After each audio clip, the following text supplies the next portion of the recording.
Get Gutsy, episode number 145 with Nathalie Lussier on Put Yourself on the Line. Welcome to Get Gutsy. I'm your host, Jenny Fennig, and I am so excited to be on this journey with you. A cutting-edge show blending business and spirituality, Get Gutsy serves up a potent blend of stories, lessons, and tips to help you make a massive impact in the world through your soul's work and your inspired life. No more going it alone, no more excuses. The world needs more brave women saying yes to leadership. Are you with me? Good. Let's get gutsy now.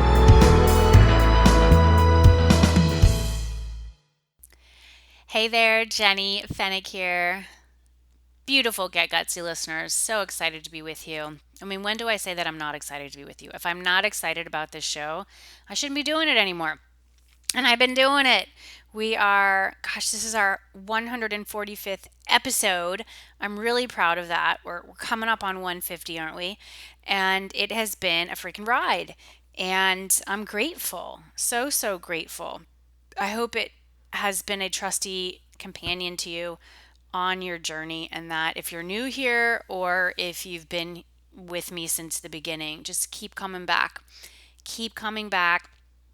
Get your cup filled and know that we got you here. We got you. You're in the Get Gutsy galaxy, and you are held and you are supported, and you are getting the fuel to keep going on your quest. Remember, your responsibility is to the mission, and it is my mission to remind you of that and to help you fulfill that mission. I want to give a shout out to all of our new students in our current class of my coaching certification program. It's called Get Gutsy Coach Training School. It is the best, and our crew for this round is already blowing me away. And I'm so grateful for y'all, and I'm so pumped that you're here, and we are going to go on such a powerful road together. And for those of you who missed out on applications for this round, you can go to coachtrainingschool.com, get on our wait list. We'll let you know when we open up applications for the next class that we will be taking through. Yeah, oh my. And it's so funny, this I trace back even this podcast to the launch of my book, Get Gutsy, in January of 2015. Yes, it was right after my daughter Kate was born. Well, about half a year later that my book came out. Finally, it was like years in the making. And then from there, it was like the floodgates open, and I birthed my coaching school. Okay. And then soon after that, the podcast came into being. And now the podcast is like coming up on 150 episodes. We've just filled our sixth class of students in Get Gutsy Coach Training School, and the beat goes on. And I just want to share that story with you so you're freaking inspired to get out there and share what's inside of you. Share, share, share. You have lessons, you have teachings, you are here to impact the world, and it's time. It is time. You got to stop waiting and step into what you are meant to do. So, I have such a great guest for y'all today. Her name is Nathalie Lussier. I have known her for several years. Confession, I followed her online for a bit. Then I got to know her in a group where we were both members. And what I have felt about her and known about her from the beginning is she is smart, like super smart. You know how you meet people, and I mean, most people that I meet now, like especially if I'm hanging out with them in business circles, they're smart. But there's some that you're like, they're freaking super smart. And Nathalie is one of those people. She's also very gutsy. She bets on herself. She's been doing this from the beginning of her career when she declined a job offer from Wall Street straight out of college to start her own business instead. That's gutsy. Like, not many would do that. You know what I'm talking about? It's been quite an evolution for her and her business, and we go deep on it all in today's episode. And just a heads up on some of the sparkly gems that we uncover during today's convo. How to know if your path is right for you, and how to pivot quickly if you go off course. How Natalie determined what roles new team members could handle, like really what new teams she needed, so that she can make space for her very first baby.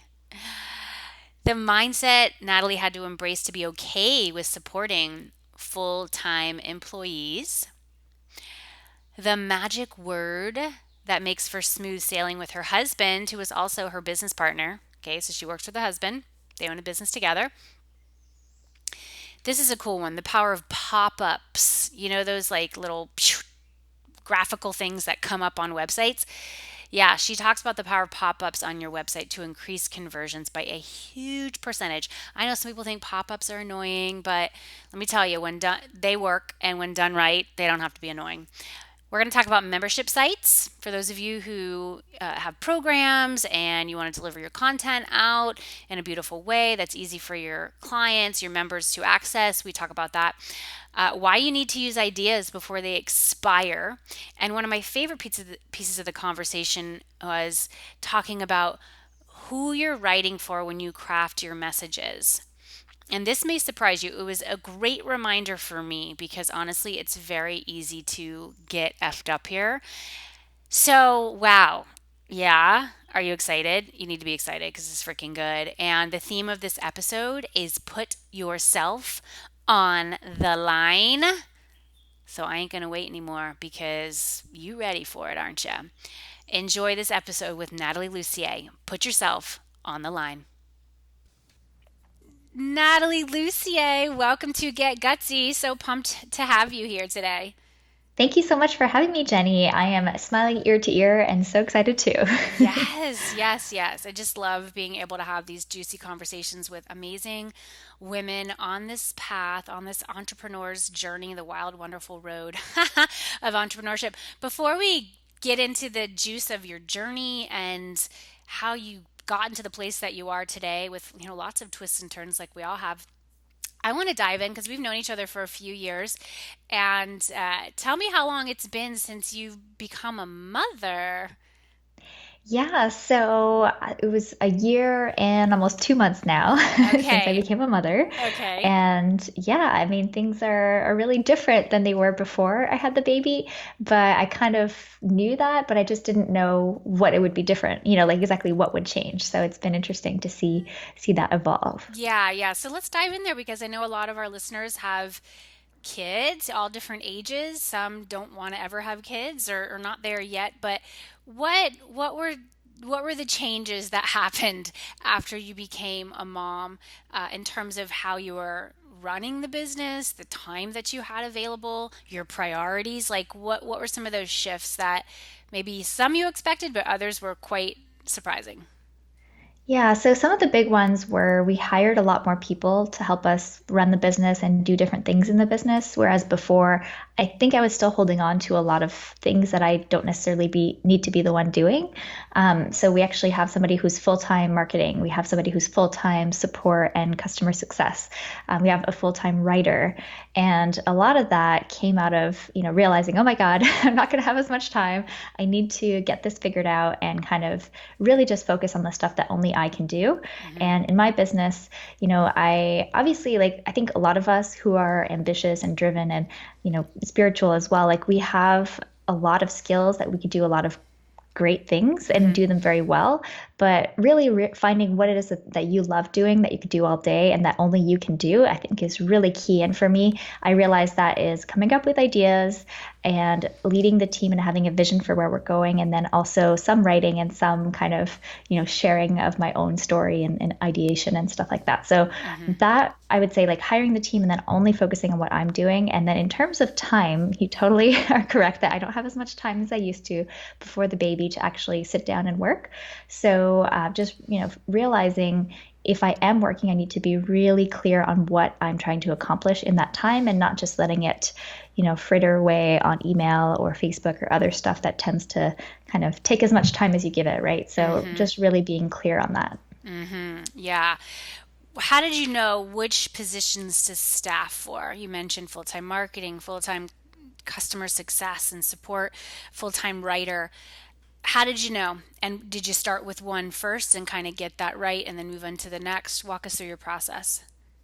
Yeah, so I realized like what were the things that I was kind of the bottleneck for in the business. And I was looking at, how do I spend most of my time right now? And what are we doing to, bring in income for the business? Like, what are those things that maybe I could liberate myself from a little bit to do more of those income generating activities? So I realized, okay, I spend a lot of my time writing, I spend a lot of my time marketing, and Hmm. my husband spent a lot of time in customer support. So those were kind of the big ahas. And we have another developer as well on the team. So that but we've had her before already. So Hmm. so we realized, okay, like where are the bottlenecks? Like where are we slowing the business down? And so that was kind of the initial thing. And then as we kind of hired people, we like I realized even more like how much more I could have other people come up with ideas and implement and do more things that even before I would never have imagined was possible. So Hmm. so it was really kind of evolving. Like I knew, okay, I'm spending a ton of time writing content, emails, blog posts, and all kinds of stuff. So that's actually one of the first people that we hired. Hmm. And then after that, the others kind of came very quickly. Hmm. And how do you know or give yourself permission or kind of what's like that process that you go through to say, oh, we're going to hire somebody full time. That means a full time salary. Like, do you get freaked out or triggered at all by, wow, we're going to invest, X amount of dollars, but yet you come back to that place of faith of saying, I feel like the business is going to grow, exponentially because we bring that person in. Like, I'm just curious how you work through that. Yeah. So, I mean, I had a lot of hangups about it, to be totally honest, because, when you're a startup and you're bootstrapping, every dollar counts and you're the one responsible for bringing that money in. And then if you're hiring someone full time, you're also responsible for paying them. And if they're, full time, they're depending on you to feed their family and all that stuff. So, Hmm. definitely there were some interesting resistance from myself, but I also worked with other mentors and coaches, and they really helped with my mindset. So something from strategic coach Dan Sullivan, basically, it's a great analogy. So he says when you're investing into the stock market, maybe you put your money up front, you maybe expect, I don't know, like 3%, maybe 7% on a really, really good year in terms of returns. And, it could go to zero, right? Like you don't Hmm. know if it'll actually pan out. But for an employee, you're actually paying them month to month. So you don't have to put all your money up front. Hmm. And then the interesting thing is that the return on investment is probably like 100%. And that was a big shift for me. And I was like, oh yeah, you're right. Like if I free myself up and also I have somebody who's really brilliant at what they do, then we're going to actually multiply whatever we're paying them. So for me, that Hmm. was a really big shift in mindset. And then Hmm. as soon as I started hiring and really having people, definitely doing a lot of due diligence and good hiring practices to make sure they're the right people, that made such a big difference. Hmm. I love that. Huge piece of wisdom. I feel like so much of it is rooted, especially for us women, that we can do it. We can take it on. Why would we need to have somebody else do that? And sometimes we feel like, oh, the time it would take us to train that person and explain how to do it, we could just already have finished it. And so it's just that evolution of really moving into that next level that we've got to get comfortable with, even if it freaks us out at first. How does your husband, you just mentioned husband, I know that you two work in this business together, but all of our listeners might not know that until now. How do you all manage these decisions together? Are you always on the same page? Are there times that he wants to go one direction, want to go in another? How do you work through working with your spouse?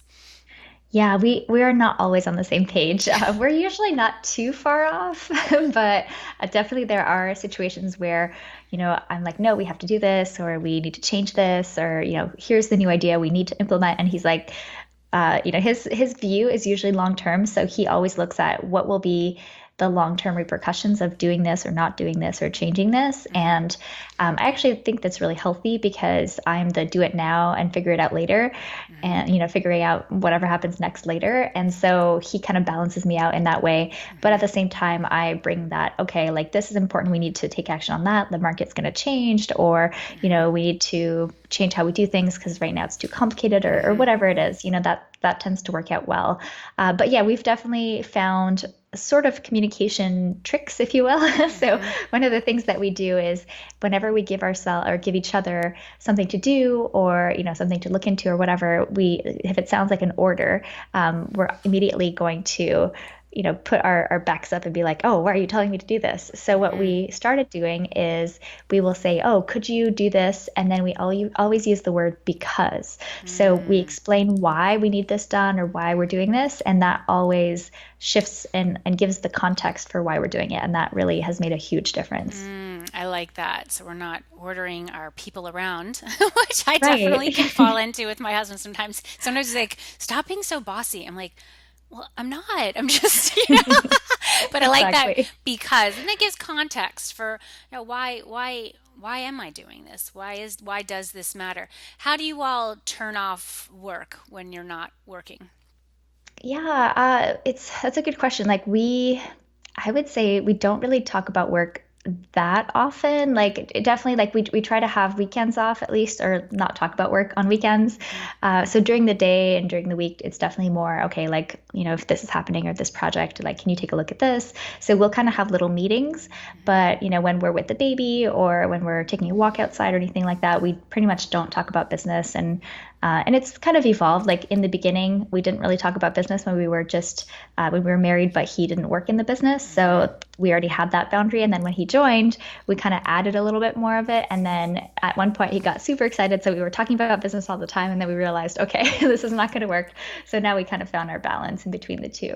Ooh, I like that. I like that. That's cool. I've had several people on the show who, are in business with their significant others, and I'm sure there's some beauty in that where you're heading in the same direction. It's like you're all kind of building this shared asset, but then it's figuring out that balance so that your whole life doesn't become work, which it sounds like you do. I like that tip around the conversation. It's, could you do this because, and it's a request versus an order, and there is some rationale and some reasoning behind it. So let's go back to your journey. Something that stood out for me, what I know of you, and in your bio, it's like you had the chance to join the corporate world. You had some good opportunities in front of you, and you didn't go in that direction when you were a newly minted college grad. You decided to start your own business straight out of the gate. How did you know that about yourself, that you were wired to be an entrepreneur and that corporate was not the right environment for you?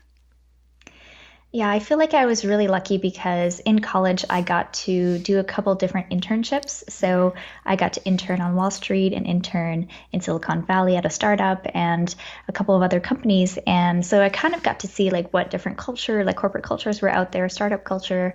And a lot of times I would feel miserable going to work, even though I was an intern. And, I knew there it was only a 4 month thing and I knew the end was coming. Hmm. But I would also just look at the other people, like my bosses and the other people who had been working there for a while, and I just saw them almost like I could see myself in them, like being there for maybe 40 years or 50 years and then looking back and seeing like, wow, where did my life go? And so just like kind of seeing how, not that they were unhappy, but I just there was something missing basically when I was in those walls and kind of seeing everybody in the meetings and kind of working at their desks. And I had always wanted to have my own business. Like I just kind of, my dad is a hairdresser, so from that perspective, I had seen him have his own business. Obviously, it's a service business. It's a little bit different from what I do. But he had always been kind of an inspiration of mine. And then also my aunt and uncle, they own a store, like a boutique that sells all kinds of cool kind of different clothing and accessories and all kinds of things. Hmm. So I always worked for them in the summer as well when I was a kid. So I had a couple of different family inspirations. But Hmm. then even as a kid, I tried to create like a little magazine and I would try to sell it to my my relatives and people I knew. Uh-huh. So I was always kind of coming up with different things that I want to do as a business. So I kind of like I just always had that in the back of my mind, even though I hadn't really fully fleshed that out when I was even in high school or college. Okay. All right. So yeah, so you just kind of saw these things, and I love what you said about you'd see these bosses of yours in jobs, and you saw that you could very well end up there, but you had this sense that that wasn't going to be quite fulfilling when you got to the end of your life. That's very similar what happened for me, although I did go into corporate. I had internships when I was in college, and one of the internships was in New York City, although I went to college in Florida, and so this was like a big deal for me right before my senior year. And I just thought all right, this is the thing. This is what you do. Like you get this particular job. This is kind of like the dream in my industry. And yet, once I went back to that company because they offered me a full-time position once I graduated, I started kind of plugging into, right, if I'm really on this path, like I'm going to be the head of this division, eventually the head of the agency, and really seeing I don't want to do that. Like I'm not excited by that. And I feel like for our listeners, you've got to really take that in, that if you see kind of where this path is leading you and you're not excited, like you're not genuinely so pumped to continue walking it, then you need to find yourself another path. And that to me is the beauty of entrepreneurship, that you can really make your own way. You can make your own rules, and you saw that with your dad, with his business, with some of your relatives. Like that there's so many different ways to help people basically solve problems, which is what business is all about. And you get to decide. So what was like the first step that you took when you graduated from college and you hung up your shingle in business? What was that first step, and what were those first few years like? Yeah, so I could definitely speak to what it was like because one of the first things that happened when I told people, okay, I'm not going to take the job offer that I had out of college and I'm just going to start a business. So first of all, a lot of my peers and my friends who were graduating at the same time as me were like, "Wait, what are you doing? Like you just, you were on this path and why are you not, continuing on with us?" And the same with my parents.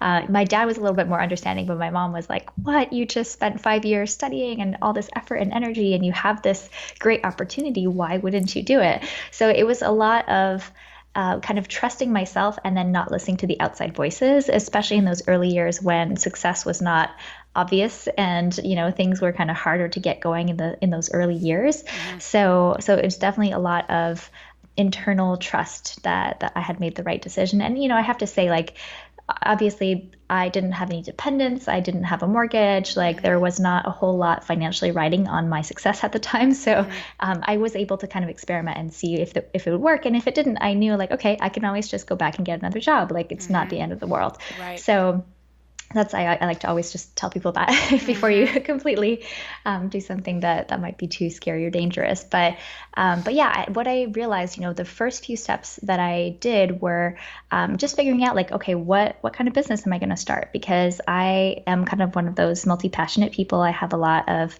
different ideas and different projects and different passions, and I had learned so much from different blogs I had read about starting a business around your passion. So I kind of threw out the baby with the bathwater when it came to technology because I studied software engineering in school and I was like, okay, I don't want to be in that technical corporate space. So I'm just going to do something completely different. So the first business I started was all about healthy eating and raw foods.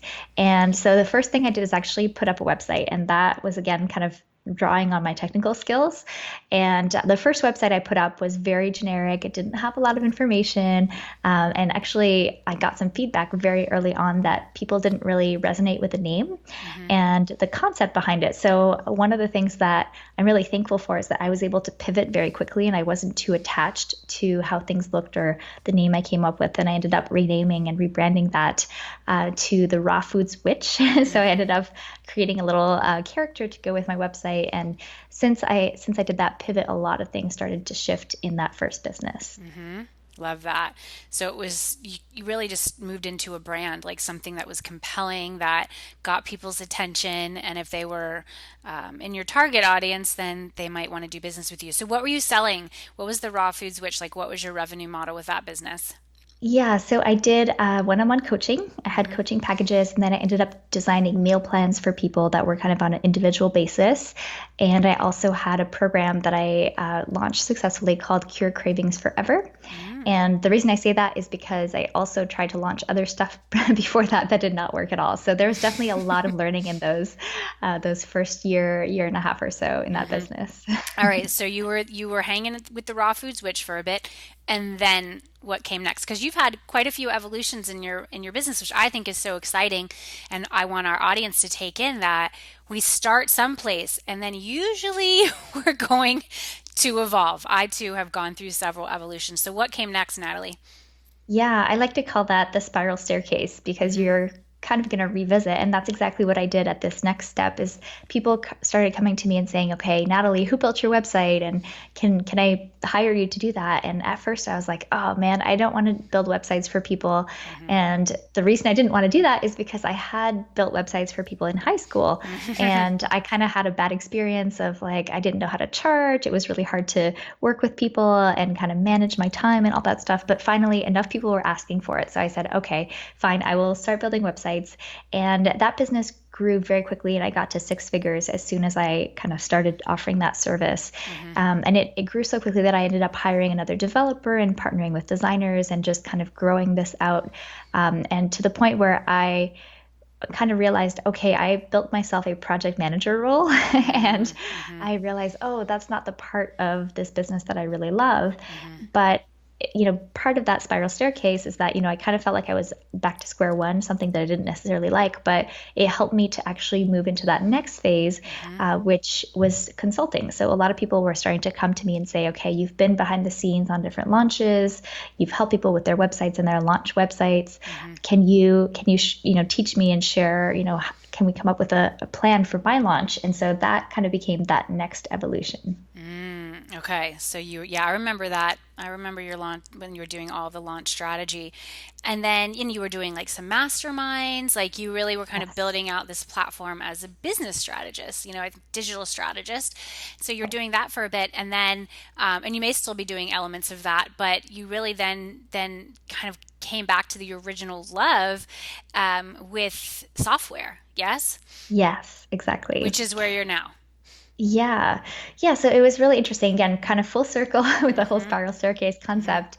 A lot of the things I was, being giving people strategy on and educating on was around technology and which tools they could use, and also, how to use the tools from a marketing perspective. And then I realized there's definitely some holes in the marketplace where, if there were some things that were a little bit easier to use, that were more design friendly and marketing friendly, Mm-hmm. that would really help my clients and kind of the world at large. Mm-hmm. So at this point, also, my business had grown enough that I was able to basically get my husband to quit his job and join me full time. Mm-hmm. And that was kind of another turning point because we were able to develop the software together. Mm-hmm. And he's also a developer, so that helped a lot.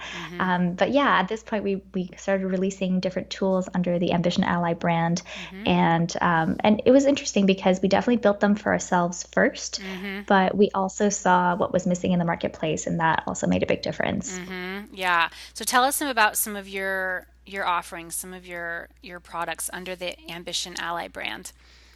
Yeah, so there's kind of two main categories. So one is called Pop-up Ally. There's a free version and a paid version. So if you want to just check it out, you can just Google Pop-up Ally. But basically, how it works is it's a polite pop-up. So as Mm-hmm. if you've seen websites that pop up and ask you for your name and email, it can kind of interrupt the flow of your reading. So we've come up with a couple of different ways to make it more polite and less intrusive, so that it's still effective to build your email list, but Mm-hmm. it's not going to leave a bad taste in your visitors. Mm-hmm. So that's one of the tools, and it's all WordPress plugin based. Mm-hmm. So if you have a WordPress website, that's for you.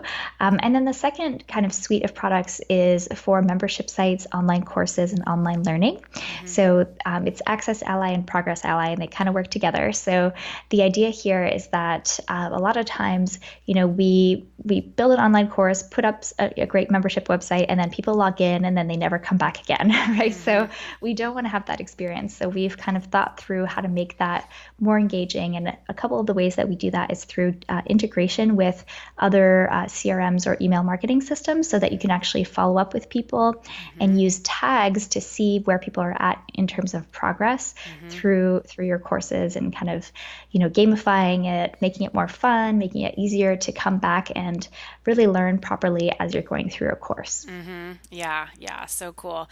What are some of the stats, like just on the pop-up front? We use Pop-up Ally, big fan.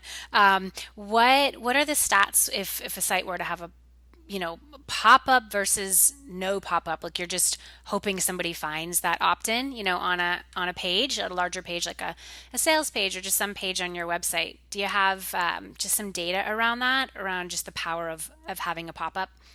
Yeah, so adding a pop-up to your site can increase conversions by about 200%, which Mm-hmm. is insane, right? When you Mm-hmm. think about it.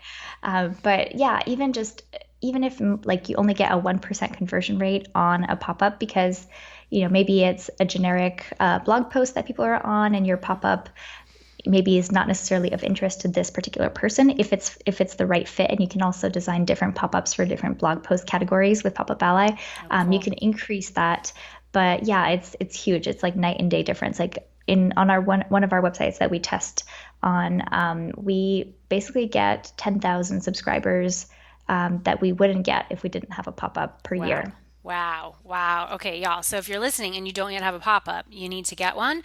And you can go to Pop Up Ally and get that. Yeah, we've been using pop ups in my business for years. Some people are like, oh, they're annoying. I don't like any kind of pop ups. But listen, you do it the polite way, as Pop Up Ally allows you to do. And it freaking works. I mean, I think you have to get to a point because, I mean, this is something that I still hit up against. And I'm wondering about you, Natalie, where, that idea of either a pop up or you need to send that one additional email like during a launch, Right. and you're hitting up like, oh, what if they, like the famous they, like who's they, like what if they get upset, they don't like it, Right. and so we start feeling like exposed, or that we don't want to be annoying, or we don't want to be pushy.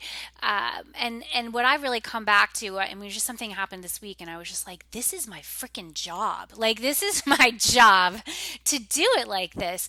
And Yep. if they don't like it, then they're not my people. Like they're not in my tribe. So how do you work through that on your own, Natalie, when you're realizing what needs to be done for the business? It's the right move, but maybe you have some of that inner chatter, that inner fear that's saying, "Oh, what if they, don't like it?" Absolutely. Yeah, I think, we all deal with that. And I love the way that you phrase that, who are they? And sometimes you do, you'll get a reply from a marketing email and somebody will say like, hey, I got too many emails about this. But I also like to look at the flip side. I have had people email and say, oh my God, I missed this. I didn't open all the emails. I didn't realize, I wish you would have sent another email reminder. So I think it goes both ways. There are going to be people who are grateful that they saw that they clicked through, that they opted in or purchased or whatever it is that you're doing. And so I like to think about those people because like you said, those are your people Hmm. and those are the people you're trying to help. So if you have the best product in the world that can solve so many problems and nobody knows about it, it's not really effective, right? And so I Hmm. like to think about what's the end result. Why am I doing this in the first place? And yes, there will always be people, and sometimes it's just somebody has a bad day and it has nothing to do with you, has nothing to do with how many emails you send or about your pop-up. It's really like their own stuff, right? So Yes. I try not to take it personally. For sure. Absolutely, absolutely. What do you see as you look to the future, the future of online education, online learning, the field that you're helping to support with your software, and very much, what my business is rooted in. We have a number of programs and courses and online experiences. Where do you see this industry going in the next few years? I think some of the big things coming down the line are having more customized or individual experiences for people Hmm. because different people go through courses and content differently. So some people learn great with, audio or visual. Some people love reading. Some people will go through content very quickly, and others need to take their time to really absorb it or kind of do an exercise and implement and that kind of thing. So Hmm. I think that the more we can build things in a way that they're flexible and that they kind of go hand in hand with how people are interacting with your content, I think that is going to make a huge difference. Hmm. Also, definitely gamification. So, rewarding people when they complete a quiz or a course, just kind of giving them those little boosts, when you're playing a video game or, you kind of get a little reward or a sticker when you're a kid, right? It really motivates you to keep going Hmm. and really get the results that people signed up for a course for in the first place. And I Hmm. think that gamification is just something extra that really kind of sets you apart in the marketplace, and that can make a big difference in terms of completion and people having just a very positive experience in an online course. Totally. Where can people find out more about Access Ally, Progress Ally? Like, what's your home base? Yeah, so if you go to ambitionally.com, you'll see on the front page, you'll see all the different options there. You can click through and find out more about membership sites and gamification. Perfect. Ambitionally.com. What are some of your biggest lessons learned, Natalie, on this wild, wonderful world of, of, of Yeah. entrepreneurship? You know, you've been in it for quite some time. You've had great success. For a while, you were one of like Marie Forleo B School mentors, you know, doing your thing there. And I know your business has just evolved and grown so much. What are some of those big lessons learned that you feel would be powerful to share with our audience right now? Yeah, one of the things that I always come back to is that ideas have a shelf life and we should use them before they expire. And Mm, I've had that in my business a couple times where I had a great idea and then I didn't really, I was like, okay, I'll get to it. And then either somebody else launched it first or, there's something very similar that came on the marketplace or I kind of lost steam on it or my business shifted so that it didn't make sense anymore. right. And sometimes, it's okay to not take an idea on and go with it. So also being aware, like, okay, like this is not going to be the one that I'm going to pursue right now. Hmm. But definitely, I've kind of beaten myself up for ideas that didn't make it or didn't, happen quickly enough to make it. So I think just kind of realizing, okay, if you have an idea, if you're really serious about it and you think it's going to be great, then go for it and Hmm. don't hold back and hem and haw. Because I think that is when you your idea will will die before it's ready, Yeah. basically. Yeah, totally. It fizzles out. I had that Hmm. conversation with the client this week. She was like, I'm hesitating. I go, you can't. There's no room for hesitation here. You've got to go. You've got to move. You have to be all in. You don't have to have all the details of the idea fleshed out before you make that first step. You're not going to. You have Right. enough to like take that next step. I feel like that's such an important point to hammer home on for our audience because so many of them are at different stages of entrepreneurship and they get the idea and it's freaking good, but then the Yep. the inner critic starts chattering and we start, oh well, somebody else might be doing it, and what if it doesn't work out, and what if it does work out, and all that stuff starts happening, and you have to move. Did you ever read that book Big Magic by Liz Gilbert? No, it's on my reading list. Okay, all right, but she talks about that, like these ideas are looking for humans, to help Yes. make them manifest. The idea can't become real without a human who is Right. shepherding its way forward. And so when you have the idea, that idea feels that you are a worthy soul to bring it into the world. And if you just say, oh, I'll get to that later, right? Then eventually it's going to give up on you because it can't trust that you're going to do what it takes to make the idea real. As you said, Natalie, you can't action every single idea you have because we just don't have the bandwidth for that. And sometimes it's not the right idea for you or it's not the right time.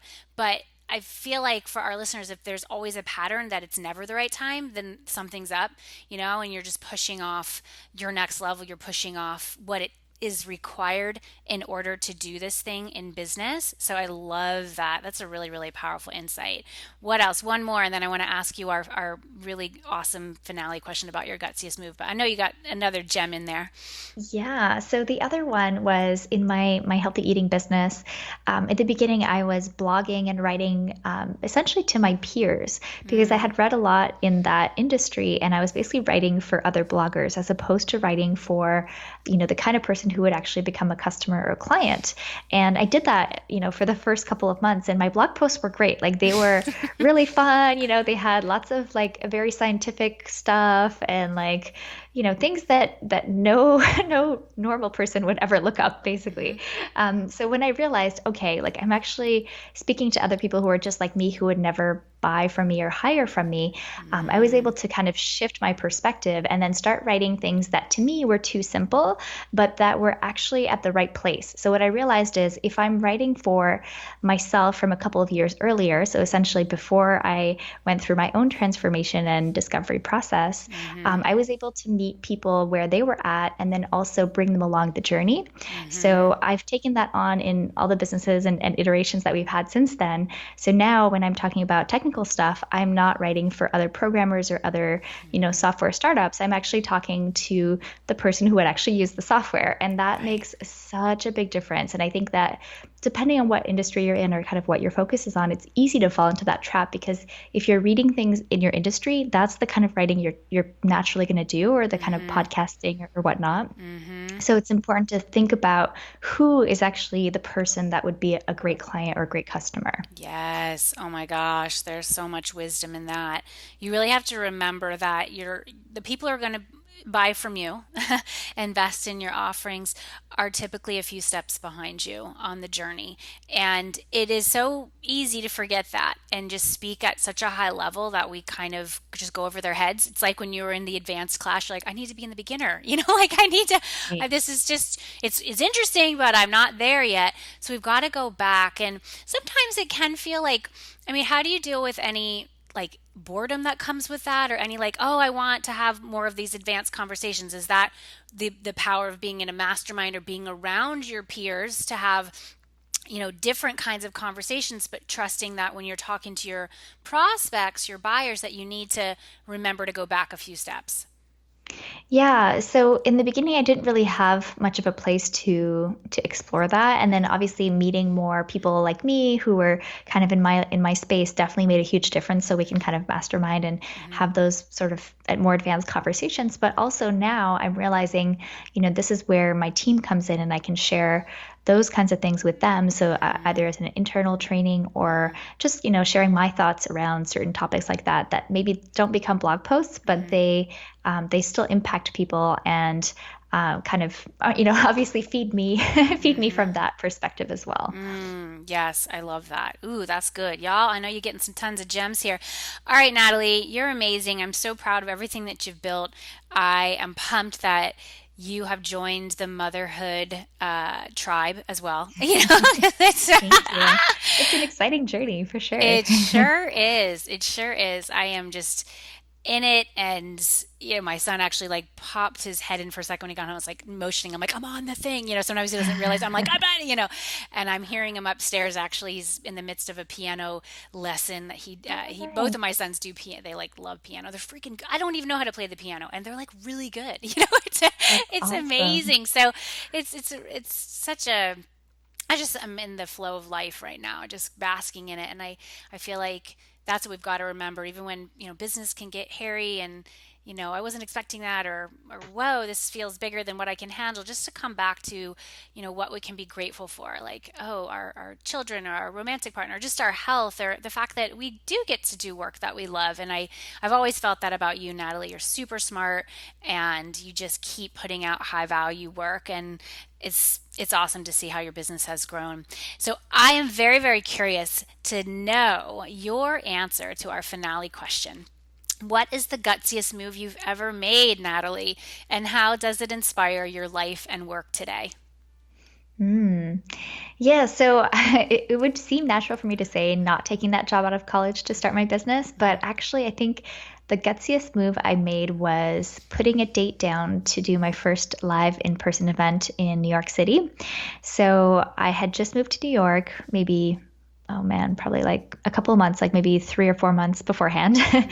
And I knew I wanted to do a live event, and I had never done one. I was brand new to that whole piece of things. And I was like, okay, I'm just going to set the date, announce it to the world, start selling tickets, invite people to it, and see what happens. And I had to figure out, I didn't have a venue. I didn't have any, any of the content, any of the speakers, or any of that stuff. And when I put the date down and announced it to the world, everything kind of fell into place behind it. Mm-hmm. And I think we had 80 people in that first 2 day event, and it was amazing. And obviously, it was a little bit rough around the edges. It could have been smoother and all these things, but I think people who came had such a great experience. And for me, it was just a testament to, putting yourself on the line sometimes really makes you figure things out and make it happen. Yes, put yourself on the line. What I see there is you set that date. Like it's happening. You made the decision. You didn't do the hesitation piece. It was like game on, let's go. Yeah, I don't have a venue yet. I don't really know what the content is yet or who the speakers are going to be, but I'm decided. I'm all in. And I could so relate to that story because I trace back so many of the moves that have happened in my business. And it's when you make that decision, especially related to live events, for our listeners to know, hey, if you all are just ready to go to that new level in your growth and really put yourself on the map, live events can be where it's at. I mean, Natalie, you did those for several years, yes? I did, yep, for 3 years. And you're still alive. Yes. Although, do you ever go through those moments you're like, what was I thinking?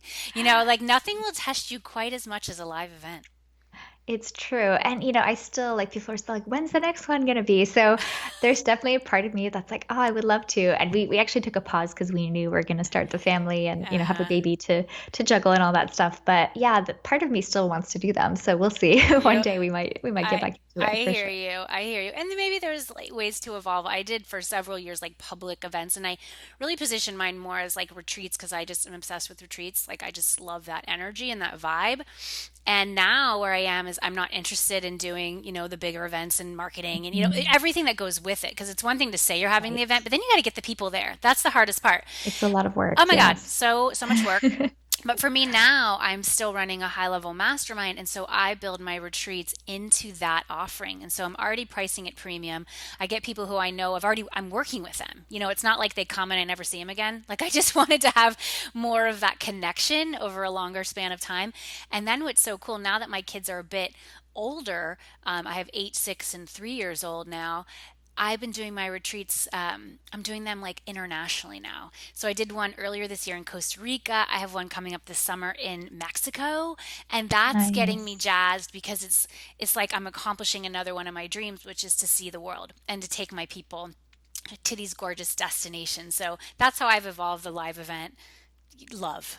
I love that. I know there's something special about the in-person connection that you just can't get online, even though I love the online space. So yeah, I think Yes. that's awesome. Absolutely, absolutely. Well, Natalie, thanks so much for being here. You're a gem, and I'm so pumped to have featured you to our audience. So, the best next step, I know, ambitionallies.com.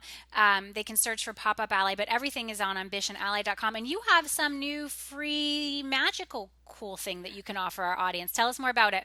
Yeah, so it's called the Idea Sanctuary. So if you go to theideasanctuary.com, you'll get all the details. It's free. We've got basically a 10-step process to go from idea, formulating a plan, and then starting to take action on your best idea. So if you're the kind of person that has a ton of ideas and you're not quite sure which one to pick or how to get moving, that's really going to help you through that. And we also have, workbooks and all kinds of things to really help you even more in terms of, taking those and then making them more concrete. Making those ideas real. Gorgeous. Mhm. Theideasanctuary.com. Everybody head over there now and check that out. Natalie, again, thanks so much for being here. Continued blessings for growth and enjoyment and just more awesomeness from you, as I know will be happening. Great. Well, thank you so much for having me, Jenny. This was such a fun conversation. Absolutely. And all you listeners out there in the galaxy, pumped that you are here. This is Jenny Fennick sending you so much love, light, and faith as you get gutsy. I will see you next time. Hey, this is John Lee Dumas of EO Fire, and you're listening to Get Gutsy with Jenny Fennig. Gutsy leaders unite and ignite. I hope you enjoyed this episode of Get Gutsy as much as I enjoyed creating it for you. Are you responsible for leading and growing your spiritual business? If so, I have a free tool for you that will help you spread your message like wildfire. It's called the Sacred Marketing Puzzle, and it's a one-page PDF guide that simplifies the often mysterious and confusing world of marketing. When you use sacred marketing tools to amplify your message, you'll provide huge value to your tribe and grow your business. What are you waiting for? Go to jennyfennick.com/puzzle to get yours instantly. That's jennyfennick.com/puzzle. Gutsy leaders, unite.